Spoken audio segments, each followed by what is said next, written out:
안녕하세요. 동포 여러분, 반갑습니다. We have today chapter 9 of the Six Patriarchs Platform Sutra.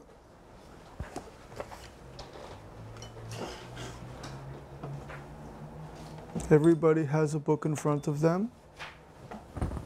We have gone through the first 8 chapters, and now we come to chapter 9. The title is Royal Patronage. One thing that we notice here is that the emperor and the empress, they were involved in Buddhism, and they would invite a teacher to the capital city to teach them. And this was the custom in China. When Buddhism first came to China, it was very popular. And government people like the emperor and the empress, they were eager to learn about this new religion. And they were eager to invite the good teachers to the capital city to teach them Buddhism. Now, of course, it's hard for us to imagine nowadays because we don't have the similar situation in, at least not in Korea, and not in my country either, not in America. But in those days in China, we can say the Buddhism was very much in fashion. It was a popular, okay? It was a fashionable, and many people wanted to find out about this new religion. It's strangely, when religion is kind of new and people don't know so much about it, they're more interested.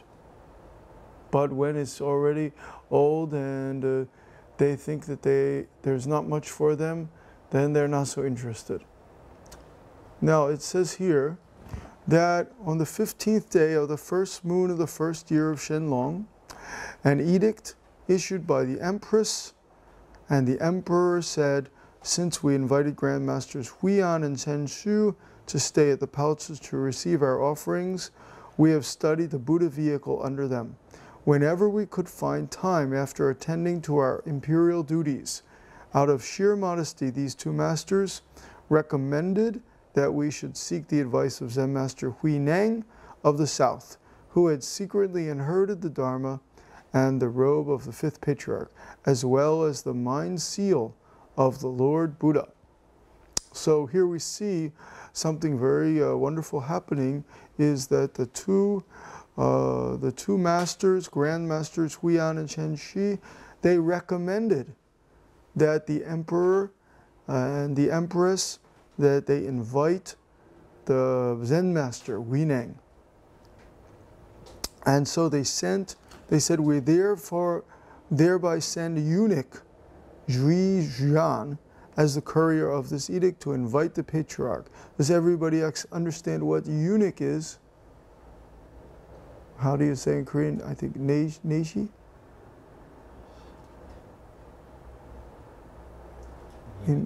Eunuch. Huh? No, eunuch is, there were many eunuchs maybe in Gyeongbok Palace, not far from here. He's the man who cannot get married, but he's not the monk, but cannot get married and work for the king. Neishi, right? Yeah, neishi. I was correct. I saw a Korean movie. They have neishi, right? So the eunuch, they send the eunuch as a courier to invite the patriarch to come and trust that the patriarch will graciously favor us with an early visit to the capital. Okay, they wanted to invite the patriarch to visit the capital, but the patriarch, he was sick. He was ill, so he sent a reply declining the royal invitation. He asked to be allowed to spend his remaining years in the forest. Okay? He did not wish to go to the city and teach and do these things because of his body illness. He was not so well. And then on his arrival, the eunuch, Ji Jian, he's the eunuch, he asked the patriarch, Zen teachers in the capital advise people to meditate in the sitting position to attain samadhi. They say that this is the only way to liberation, and that it is impossible for anyone to obtain liberation without practicing meditation. May I know your way of teaching, sir? So this is a question that he brought from the capital city and asked the patriarch. And one important point is they say that this is the only way to get liberation. Everybody understands what liberation is? How do you say in Korean? Huh? 해탈. 해탈. Now, nowadays many people don't really understand true meaning of the word 해탈. In Korean temple, many people call the dog 해탈. Jindo dog is called 해탈. But what's the true meaning of 해탈? This is a very not so easy to understand. And true liberation is only, they said, its only way to get a liberation is through meditation. And the meditation must be done in the sitting position. And the patriarch replied, the way is to be realized by the mind and does not depend on the sitting position. The sutra says that it is wrong for anyone to assert that the Tathagata comes or goes, sits or reclines. Why? Because the Tathagata's Zen of purity implies neither coming from anywhere nor going anywhere, neither appearing nor disappearing.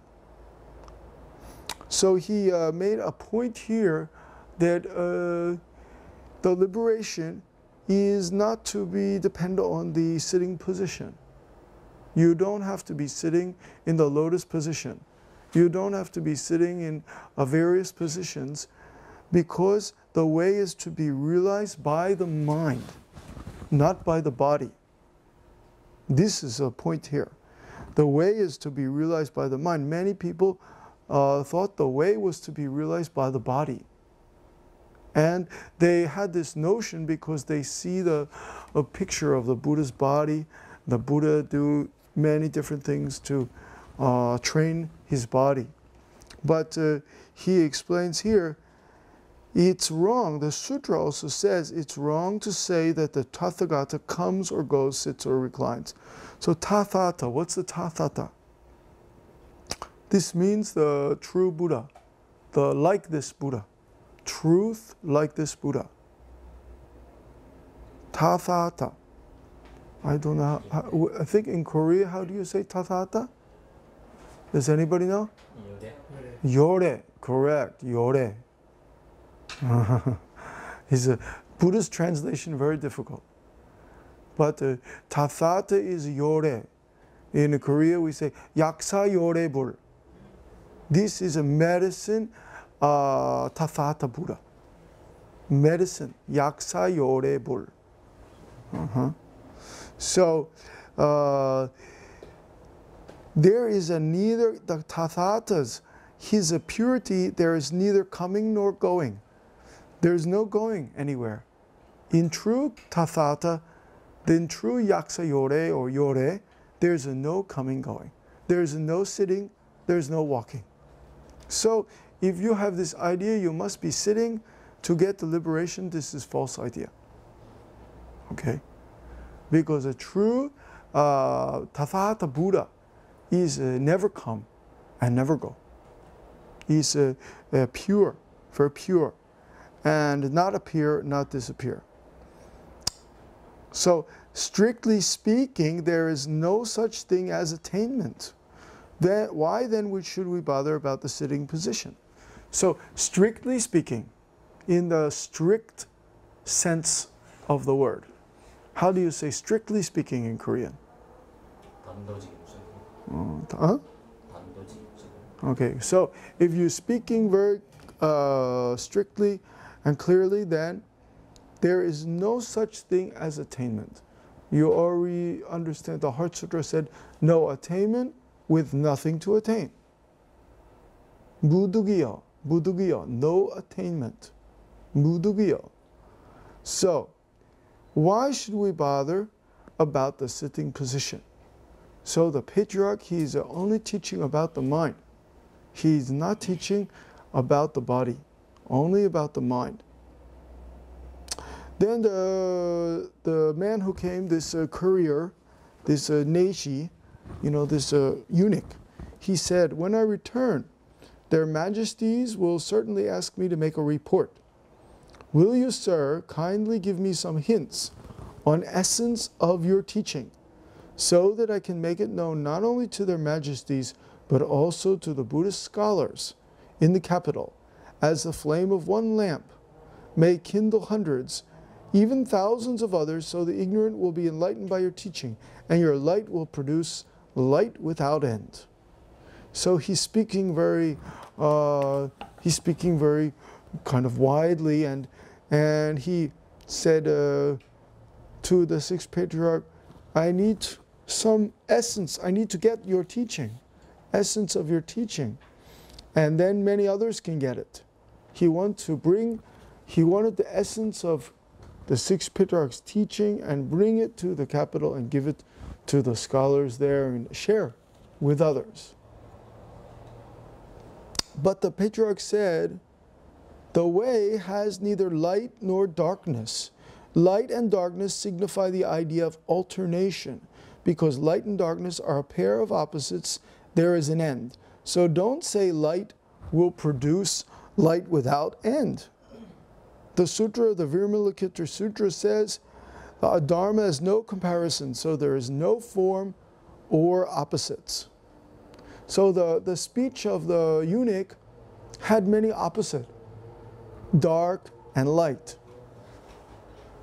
But these have some idea that things are alternating, things are changing.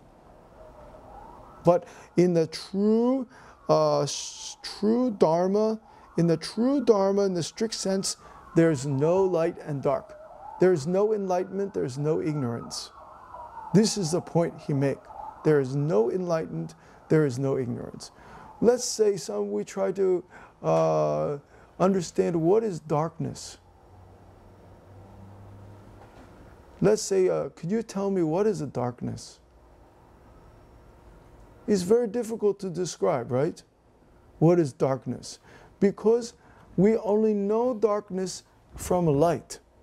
Near here there is a light. If we turn off the lights, it becomes dark. But if we did not have the lights to begin with, how can we describe darkness? We can only describe darkness as the opposite of the light. We must take away the light. Just like some people say to me, oh, Musimsnim, why are you so white color skin? Why your skin white? Why not yellow like me? Maybe Asian people say, your skin is too white or so white. But the only reason my skin appears so white is because somebody's skin is darker. Understand? If your skin, everybody had the same color white skin, then my skin would not appear white. It's because of the opposites. Because we are opposites. So, because we have a light, we understand the dark. Light is the cause. Dark is a condition. So, Buddhism is a very clear teaching. We have cause, condition, and then what? Effect. Okay. Korean in, gwa, but one in between. 조건, right? 인조과. Is that correct? Cause, and then condition, and then effect. Okay? Then sixth patriarch, this is his way of the teaching was very simple, like that. If somebody asks, for example, if somebody asks, why is there the wooden statue over there? How is the wooden statue? Maybe he said there was a seed. There was a small seed. Now you see the wooden statue here. 3 wooden statues here. One, the Buddha, and over there maybe Kwanzaa and the Hotai, you know? You see the 3 wooden statue. Why is the wooden statue here? What's the cause? That maybe the sixth patriarch, there was a very small seed. If there was no seed, the tree not grow. If the tree not grow, there's no wood. If the wood not come, you cannot have the statue. Of course, there are many conditions. If there was also you need somebody to carve, to make the statue. It's the same as if we have a seed. We put the seed in the ground, and we hope we're going to get some plant to grow. Maybe nowadays many people, when they have a little space, they put the corn and growing the corn. Everywhere I see, where I live, in the Chungcheongdo, in Chungcheongnam-do, everybody, they have a little empty ground. They take some 옥수수 and push in the ground and hope some come up. But some people, the corn is coming up very big, bigger than person, very big and strong, looks really good. But somebody else, very small, very slow. This condition is different. The seed have to be good seed, and the ground, some good soil, many things like this. Many things. So this is all actually from opposites. Dry and wet, all the opposites. And bright and dark. And so what the sixth patriarch was teaching is that our mind is the fundamental. That these opposites are not the true Dharma. But our mind is creating things. He creates things from the opposite. Okay?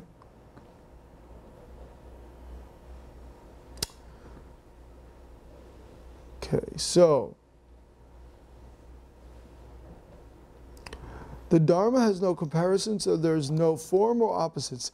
He said, light signifies wisdom, and darkness signifies klesa, defilement. If a practitioner of the way does not break up klesa with the force of wisdom, how are they going to free themselves from the beginningless wheel of birth and death? So he said, how can we break up the defilement or ignorance? Okay? Then the sixth patriarch, he said, klesa, defilement is bodhi. Klesa is bodhi. The two are the same, not different. To break up klesa with wisdom is the teaching of the Shravaka school and the Pratyeka Buddha school, the followers of the goat vehicle and the deer vehicle. Wise people are like this. So he said, don't talk to me about breaking up the klesa. So some schools of Buddhism, they talk like that. Oh, you have many impurities. You have many defilements. You must break up the defilements using your wisdom light. But the sixth patriarch teaching is no. This klesa, this defilement is bodhi, is enlightenment. They are not different. They are the same. Wise people should not teach like that. Then he asked, what is the teaching of the Mahayana school? And Patriarch said, for ordinary people, enlightenment and ignorance are two things. Wise people who realize thoroughly their true nature know they are the same. This non-dual nature is what we call true nature. It neither decreases in the case of ignorant persons, nor increases in the case of the enlightened sages. It is not disturbed in a state of annoyance or still in a state of samadhi. It is neither permanent nor impermanent. It neither goes nor comes. It is not to be found outside or the inside, or in the space between the two. It is without life and death. Its nature is always in a state of like this. It is permanent and unchanging. Such is the way. So he talks about wise people. They realize that their true nature, and they know it, and it's the same. So they have not two kinds of nature. Wise people understand everything is their true nature. Even their impure thoughts, even their many problem is all part of their true nature. Wise people realize this. Then the eunuch asked, you say that it is without life and death, and then how do you differentiate it from the teaching of the heretics who say the same thing? And he talks about heretics. Do you understand what heretics are? Huh? You don't know. Who knows what the word heretic means? Huh? Ego? No, heretic means non-believers. Those who do not believe in the Mahayana, those who do not believe in any, have no faith. There are those who are heretics, and in the teachings of the heretics, when you die, you are finished. Life is completely finished. Everything is extinct.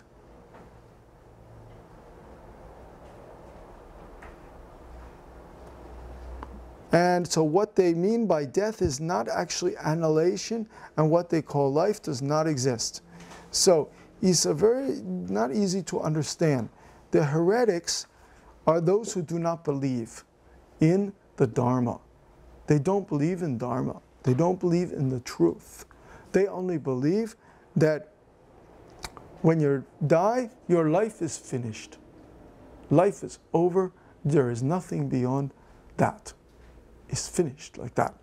But what they mean, then he goes on to explain what I mean by no life, no death is this. Originally there is no life and also no death. Those are opposites. Life and death are opposites.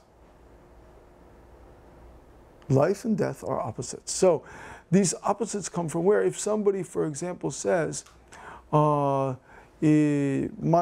life is suffering, then how do we teach them? Because if they say their life is suffering, then the only way we can teach them is we can say to them, where did you come from before you're born? If you say your life is suffering, then we must show them that there is something before your life, before you are born.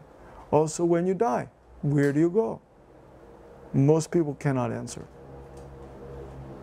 That means life and death are also opposite, but most people are very attached to life. So he said the heretic is also very attached to life. But his teaching is no life, no death. Originally there's no life and also no death. The true Dharma is not born and does not die. And he said that's the difference between his teaching and the heretics. If you want to know the essence of the teaching, don't think about good and bad. Then naturally your mind will be in a continuous state of stillness and purity. Its functions will be as many as the grains of sand in the Ganges. How many grains of sand are in the Ganges?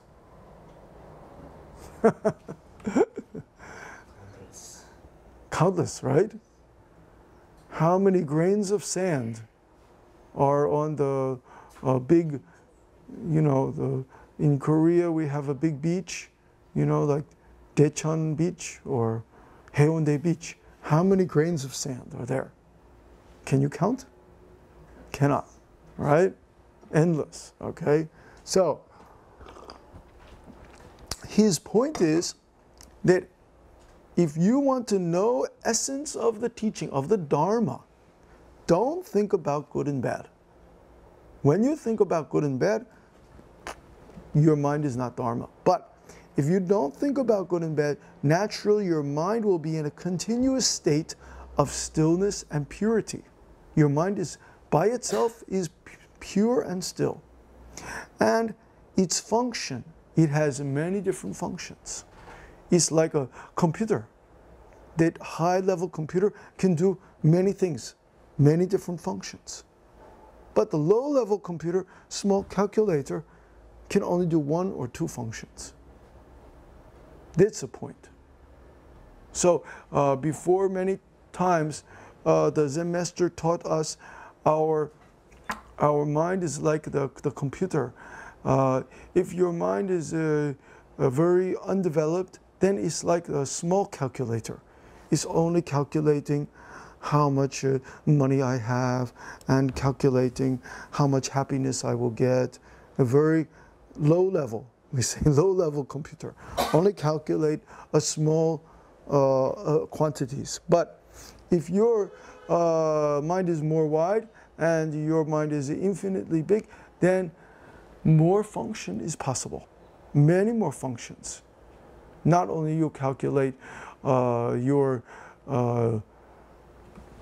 happiness now, but you can understand many different things and how they interact. Relationship between different people and different things.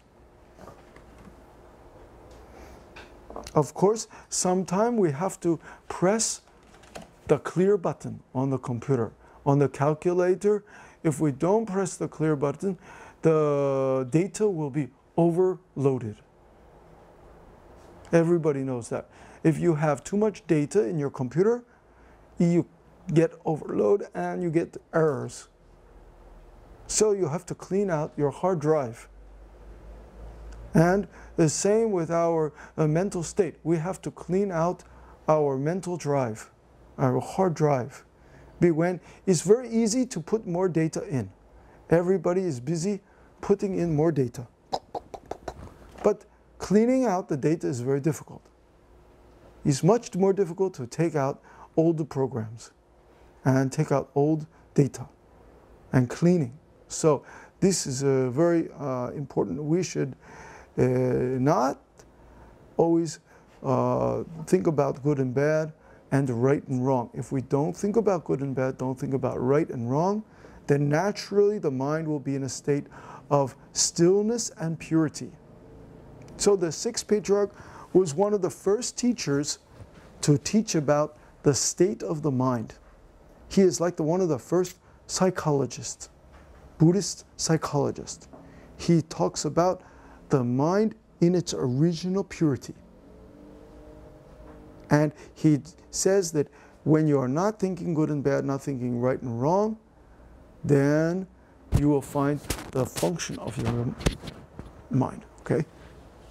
Of course, this is require that we have to not dependent on the mind either.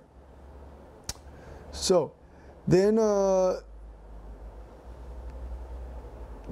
teaching of this patriarch, he suddenly awoke Ji Zhan to great enlightenment. So the eunuch also got enlightenment. The Neshi, he also got enlightenment. And he bowed and he took leave of the patriarch and he returned to the palace. And he reported what the patriarch had said to their majesties. Who's their majesties mean? Emperor and empress. Majesty, anytime the word your majesty means the king or the queen or the emperor or the empress. So even today, if you go to the UK, to Great Britain, they say Her Majesty the Queen. Okay? So he went to the palace and he told what the patriarch said to the majesties, and in that same year, an edict was issued commending the patriarch. What does everybody know what an edict is? It's like a formal statement, an official letter. And it said, on the grounds of old age and poor health, the patriarch declined our invitation to come to the capital. Devoting his life to the practice of Buddhism for our benefit, he is indeed a field of merit for the nation. Everybody understands what a field of merit is? Merit means like 공덕, 공덕의 밭. He's a field of merit. 공덕의 밭. Yeah. He's a field of merit for the nation. And following the example of Virmalakirti, who recuperated in Vaisali, he widely spreads the Mahayana teaching, transmits the doctrine of the Zen school, and expounds the system of non-dual Dharma. Through Zhu Jian, to whom the patriarch has imparted the Buddha knowledge, we are fortunate enough to have a chance to understand for ourselves the teaching of higher Buddhism. This must be due to our accumulated merits and our roots of goodness planted in past lives. Otherwise, we would not be the contemporaries of the patriarch. So this is it, like Chinese style. Chinese people often talk this way. They say, today I meet you, and this is good due to the good fortune, some good karma we made in past life, so we're meeting today. We have a good karma, a good merit, roots of goodness we planted in past lives, and so we are meeting today. So this is a Chinese style also. This means they understand this patriarch's teaching, cause and effect. So in appreciation of the graciousness of the patriarch, we present him with a mola robe and a crystal ball. The governor of Shaozhou is hereby ordered to renovate his monastery and to convert his old residence into a temple, which will be named Guoen, State Munificence. So at that point, the sixth patriarch was recognized by the state, by the emperor, by the empress, as being a great, being the teacher with a Buddha knowledge, and officially the state supported him and they made his old residence into a temple. And if you go to China today, to southern China, you can still see the temple that they are talking about here. This temple is in the Guangzhou, the Guangdong, not Guangzhou, Guangdong province. And the temple is not in Guangzhou city, but from Guangzhou city is maybe by train 6 hours. And there is a place where there is a monastery called the Borimsa. Originally it's called the Borimsa. And then later the name again changed to Namhwasa, Namhwasonsa. Now the name is Namhwasonsa. Namhwa means a southern flower, Zen temple. If you go to China, you can see in this temple, the sixth patriarch body is there. And you can see the many things related to sixth patriarch at this temple. Are there any questions today? No question?